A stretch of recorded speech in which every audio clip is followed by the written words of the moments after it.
This is Myths and Legends, episode 121, King of the Mountain. This is a podcast where I tell stories from mythology and folklore. Some are incredibly popular stories you'd think you know, but with surprising origins. Others are stories that might be new to you, but are definitely worth a listen. Today's story is from the Grimm brothers, and, like many of their stories, it was collected in what is now Germany in the early 1800s. It's a fairy tale, so we'll just jump right in.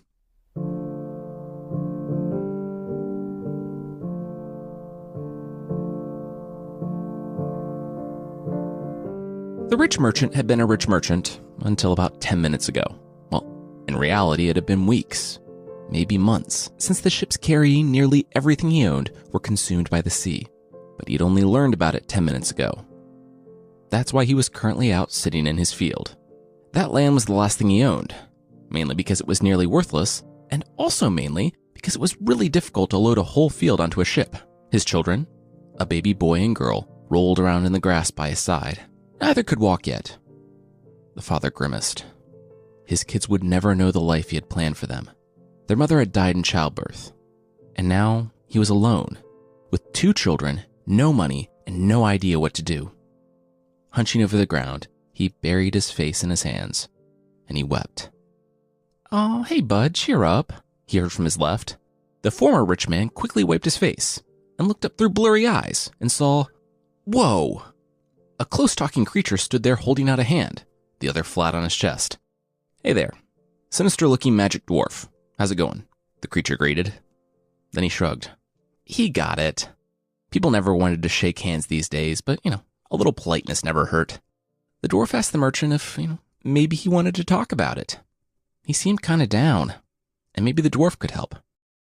It was true, the merchant did really need to talk. His only friends were business partners, and he wasn't super thrilled about oversharing in that circle. So he unloaded on the dwarf, who sat there with a sympathetic smile and an unredeemed offer for a hug. At the end of it, the dwarf sat there nodding. Of course, he could help the merchant, but the merchant laughed. How could the dwarf help him? Magic, replied the dwarf. He was magical. He could probably get the merchant as much money as he could ever want, and before the merchant replied, the dwarf said he knew that was a lot of money. All the sad merchant needed to do was sign this contract, and the money would be his again. And, okay. The merchant's hand was outstretched, asking for a pen. You're not going to read the contract? The dwarf asked. He couldn't believe it. The merchant said he skimmed it. It seemed pretty boilerplate. The dwarf bit his lip, narrowing his eyes. As far as evil contracts went, yeah, it was pretty boilerplate. But the merchant should really do more than just skim this one. Hardly blinking, the dwarf watched the man clearly skim the contract a second time. Yeah, like I said, pretty standard. "Pen, please," said the merchant, grabby hand outstretched. The dwarf took a deep breath. You know what? Yeah, okay. This isn't really something I'll do, but I'll just hit the high points of the contract. I'll give you the money, but in 12 years' time, you have to come back with whatever rubs your leg when you first get home. That was it? The merchant shrugged. So the dwarf got his dog, or what was left of him in 12 years. No problem. The dwarf sighed again. That wasn't exactly what... You know what? His boss was always going on and on about how he was too nice.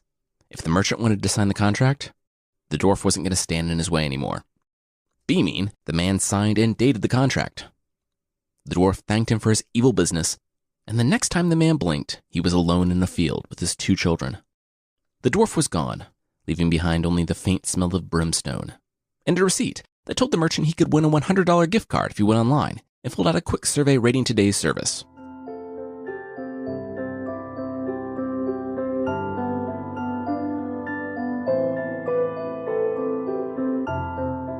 The man spent another hour in the field playing happily with his children before heading home.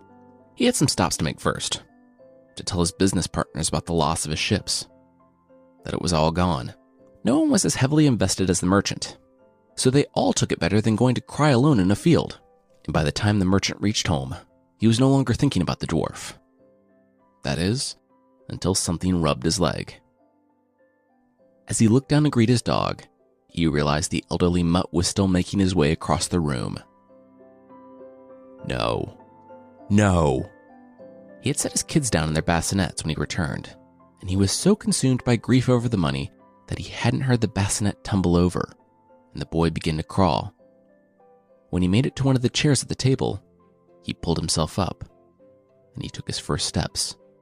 The young child was so excited that he tottered over to Daddy, and he gave him a big hug. Fear and sickness washed over the merchant.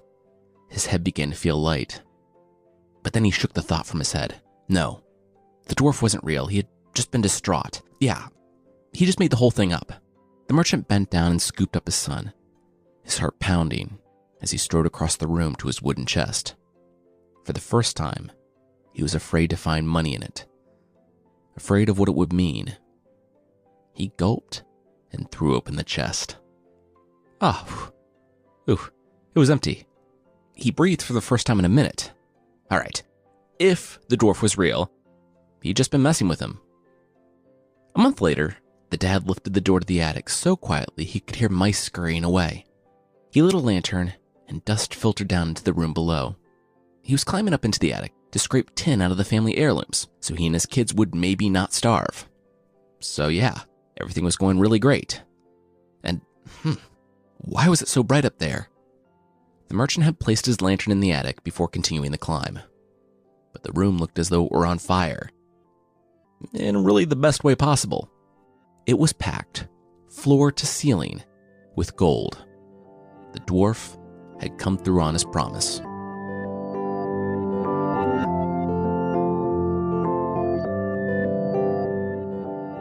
At nearly 13 years of age, the boy walked with his father. You're not really going to do it though, right? His father grimaced. Of course he wasn't going to do it. He picked up his cloak to keep the golden fringes from dragging across the muddy field. 12 years on, and he still hadn't done anything with the field. The difference was that this time, it wasn't the merchant's only possession. But he gave you everything, the son replied. Do you really want to make a creature like that angry? He might have given the merchant everything, but his children would always be his everything, the merchant replied. And here he was. Do you have what you promised me? The dwarf shrieked. And also, a 5 out of 10 on the survey? Seriously? Boldly, the merchant's son yelled out that there was nothing for the dwarf here. The dwarf was trespassing on his father's property. But the father held up a hand. Wait here, he told his son. He'd go talk to the dwarf, and he'd work something out. The autumn leaves crunched beneath his boots as the father ventured closer to the creature who had saved him from ruin and given him a future. Slowly, he knelt down before the creature, and he froze.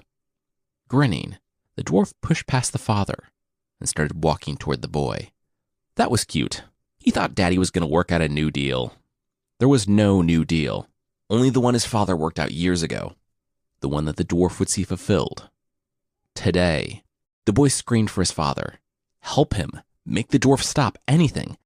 But the merchant remained frozen in place. He wouldn't be coming to his son's aid. One solitary tear trickled down the boy's cheek, but then he shook his head. He wiped his eyes and clenched his jaw. It might be worthless. What could you do against a creature who could see 12 years into the future? But he would do all he could. The boy ran toward the sea, and the dwarf followed, slowly. The boy breathed harder and harder, and then he saw it. The boat. It was the rowboat the dwarf had taken to the field. It had to be. The boy just had to get to it, and then he would be safe. The dwarf was moving so slowly that the boy was in the boat, and nearly 100 meters away from land before the creature made it to the shoreline. The boy could barely see him, and the dwarf stopped. The boy had gotten away. He was safe. Though, as far as the boy could tell, the dwarf, standing alone there on the shore, seemed to be smiling?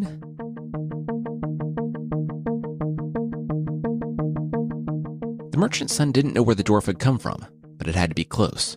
There were no supplies on board, no food or water, but the dwarf was a mythological creature, so maybe he didn't need it. Anyway, the boy went without anything for the 3-day ride on the open sea. When at last the boat scraped to a rest on some rocks, the boy used what last strength he had to climb over the edge and drag himself to a nearby lake. He spent a cold night huddled in the woods, and when morning came, he noticed a castle looming on the horizon. In time, he passed through the arches, dodging the crumbling stones after pushing aside the rusty gates. He looked up toward the cold windows, two eyeless sockets gazing out on the wilderness of the forest. The boy sighed. So much for courtesy and a hot meal. His hunger stabbed at him again. He really needed to find something, but given his upbringing as a super rich merchant's son, he hadn't learned to hunt or fish. Maybe this castle had some jerky or tack that the rats hadn't got to yet. 17 rooms later, the boy was beginning to think that something was up. Not only did the palace not have any food, it didn't have anything at all. No beds, chairs, tables, decorations, nothing. Every room and hallway was swept completely clean. He ventured to the last door in the highest hallway, knowing what he would find when he opened it. Nothing. But he was wrong. Beyond the door sat a snake, coiled in the center of the room. The boy let out a small shriek and started to slide the thick oak door across the floor when he heard something. Wait. He stopped and looked at the snake. Did the snake talk? The snake nodded. And, okay, maybe this was a weird question. Did the snake sound like really attractive? The snake bobbed her head to either side. Why, thank you. She wasn't trying to sound sultry or anything. This was just how she normally talked. Feeling relieved, the boy opened the door fully. Okay, wow, cool, even better. Follow-up question though, what's going on exactly?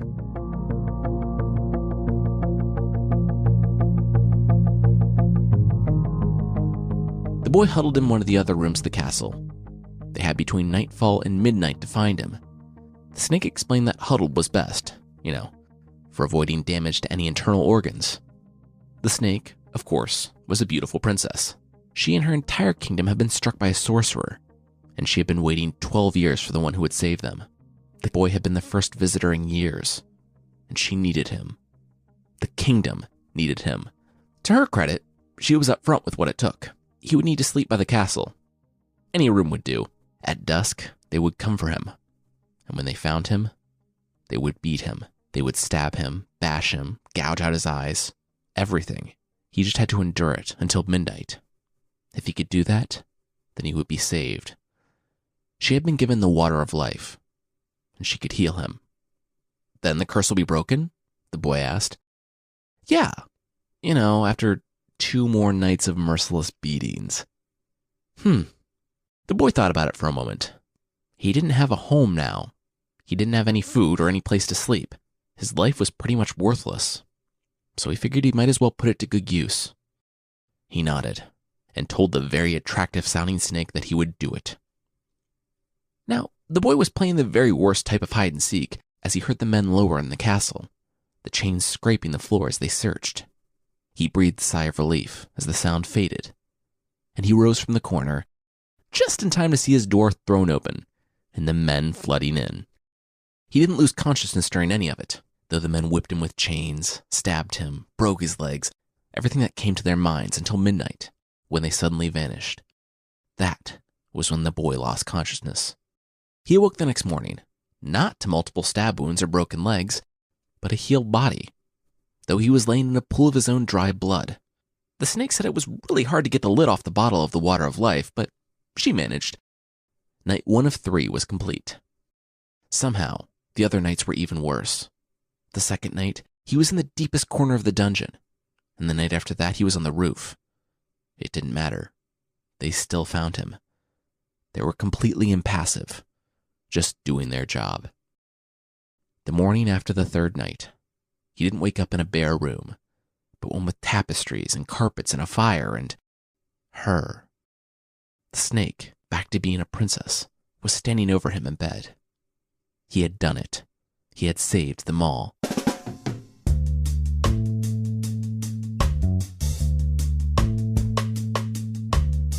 Eight years later, the boy, now the king, watched his own son taking his first steps. He had become the king of the Golden Mountain, the palace he rescued by enduring those 3 torturous nights. He had married the princess who had once been a snake and learned what had happened to the land. At 21, the son of the merchant who had escaped at 13 with nothing was now a king. He sighed. His father. He remembered his father. He knew the date he had left. It was 8 years. 8 years to the day, and he still thought about the man. He didn't even know his son was out there. He didn't know he had escaped safely from the dwarf. He didn't know he was a king. Finally, the boy couldn't stand it. He told his wife he had to go back. He had to see his father. The queen pursed her lips. She knew he couldn't be persuaded otherwise, but if he returned, he wouldn't like what he found. The young king shrugged. His father thought he was gone forever, but the boy was a king now. Walking to the window, the queen said it wasn't for her to say, but did he even know the way there? And if he got there, would he know the way back? When the young man didn't answer, she slammed a ring down on the table. Here. It was magic, obviously. He could wish for anything, to be anywhere, and it would be done. Her only wish? Don't bring her into this. She didn't want to see the man. He agreed, put on the ring, and wished himself back to his hometown.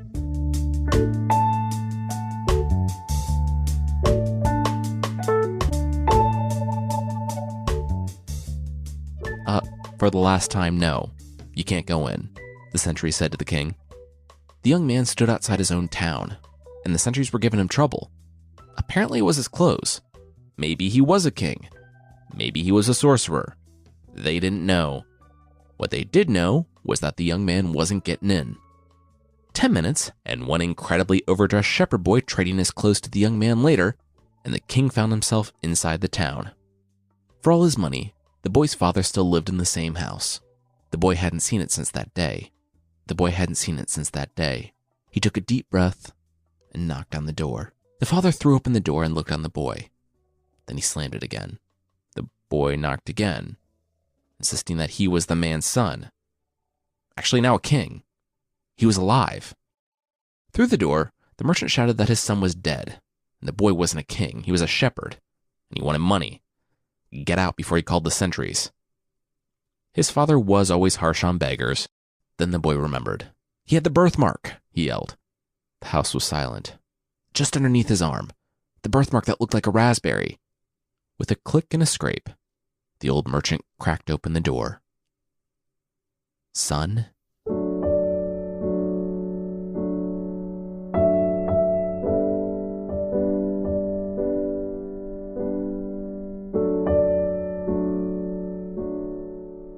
The last thing the father had seen was the boy being dragged off by a magical dwarf. And now the boy was saying that he wasn't just alive, but a king and a father? The son nodded, beaming. But wait, the father paused.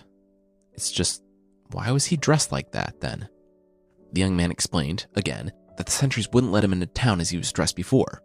Yeah, the young man had said that. They wouldn't let him in because his clothes were too nice? The young man shrugged. To be fair to the sentries, he legitimately did look like a sorcerer, but wait, the father didn't believe him? His father laughed.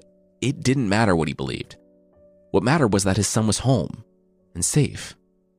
Already, the son was making his way to the adjacent room. In it, he held his ring and made a wish. In an instant, his wife was standing before him, arrayed like the queen she was. The young man gripped her hand. There was someone he wanted her to meet. Both the father and the queen were speechless, but for different reasons. The father was speechless because his son was telling the truth. The boy was a king. The merchant was a grandfather. But the wife shook her head. She couldn't believe this. She nodded at her father-in-law and told her husband she would be outside. She didn't want to be here for this. Wow, married? Nice, the father exclaimed after the queen had left the room. And a king? And you came back? I thought you'd never forgive me for what I did back there. But I knew you'd understand.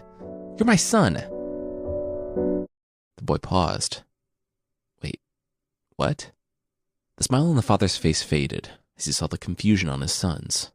He quickly changed the subject, but the son brought it right back. Wait, the father had tried to talk to the dwarf, right? He had been frozen because of the dwarf's magic, right? There was no answer, but the look on the father's face told the boy all that he needed to know. Wait, did you trade me for gold? The father chuckled. No, of course not. Taking a step closer, the boy asked his father again. Had he just knelt there like a coward, Did he even try to work out a new agreement with the dwarf? The father stopped chuckling and cleared his throat. No, he didn't. He traded the boy. But what did it matter? He escaped, didn't he? The young man couldn't speak as he rushed from the house. His father, begging forgiveness, trailed closely behind. When the young man found the queen, she took his hand. I know, she said. Together, they left his hometown, never once looking back.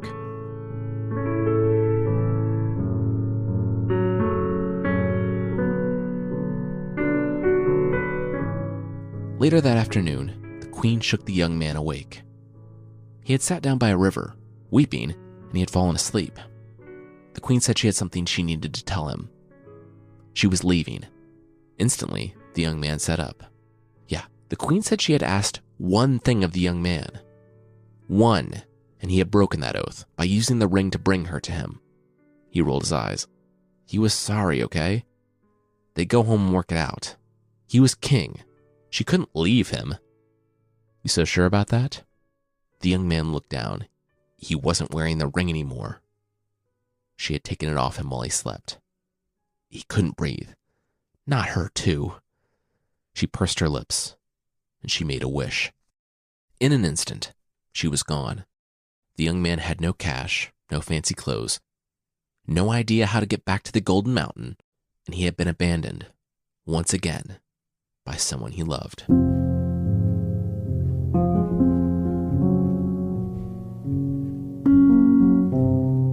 I don't know why Dad made you the executor of his will, the giant said to his brother. Maybe because I'm the only one that went into the family business? Okay, you know what, Dave? Eating peasants isn't a business. It's barely even a hobby. Well, who cares what either of you think? I'm the boss now. Okay, we're down to the last 3 items, Dave the giant said to his giant brothers. First up was Dad's sword. It was super handy at work, Dave said, because if you say, all heads off but mine, it'll take all heads off but yours. Next up was an invisibility cloak. Really just your standard invisibility cloak. Nothing that special about it, other than it being an invisibility cloak. Last was a pair of boots. All you had to do was put them on, and anywhere you wanted to be, they would take you there. That sounded super handy. Dave glanced down at the paper. And none of that mattered, because as executor of the will and Dad's objective favorite, he got all 3 things. Now, if they didn't mind, he was going to take their small business public, in that he was going to go to a public place and eat a bunch of peasants. One of the brothers objected. He demanded to see the will. Can you even read? Dave asked. The brother said no, and Dave shrugged. Cool. Be my guest.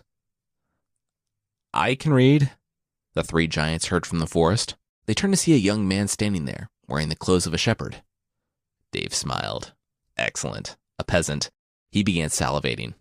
It was time to open for business. He felt a hand stop him on his chest. It was his brother, stopping him long enough for the other brother to hand him Dad's will. Okay, yeah, Dave lied, the young man said. You divide the items up evenly after drawing lots for them.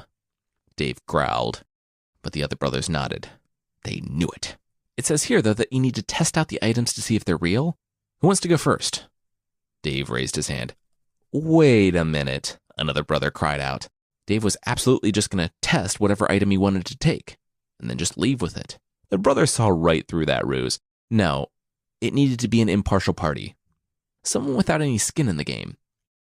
They looked down at the helpful, literate peasant standing before them. It didn't take as long as the young man thought it would for them to draw that conclusion. The young man bargained for some gold he would never get and offered to test out the invisibility cloak first. Is it working? I can still see myself. Are you supposed to still be able to see yourself? The giant said they couldn't see him. It was working. Now onto the boots. Cool. Hey guys, I'm really sorry about your dad. I just lost my own dad recently. Well, in more of a metaphorical sense. So I kind of know what you're going through. Also, I'm robbing you. You probably noticed I'm already wearing the boots. They've disappeared. And I have the sword now too. Let this be a lesson to you. Never trust anyone. Ever. That moment, the young man said the name of the Golden Mountain, and he had an experience that he did not want to repeat ever again. The boots ran by themselves, super fast, through forests, valleys, and over the sea, until he stood before the tower where, 9 years ago, he had spent those 3 fateful nights. And apparently, there was a wedding going on.